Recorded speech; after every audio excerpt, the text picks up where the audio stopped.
Mabuhay! Welcome to Pinay in Barrow, Alaska. Charis! Good evening, good morning, and good afternoon, everyone. So ngayong araw na to ipapakita ko sa inyo kung paano na-deny ang aking sisterette sa kanyang biometrics.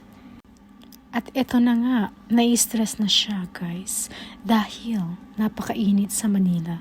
So ayan na nga, sinamahan ng aking sister-in-law o hipag ang aking sister dahil bawal ang cellphone. Hay nako naman, ang Pinas talaga no nakakaasar dahil sa mga regulations na ganun. Paano pag mag-isa ka lang, diba?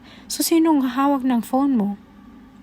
Meron naman silang locker na pwede mong bayaran na lang. I think safe naman yun. At dito na nga, after nyan ay kakain na sila dahil unfortunately sa biometrics pa lang ay denied na agad siya.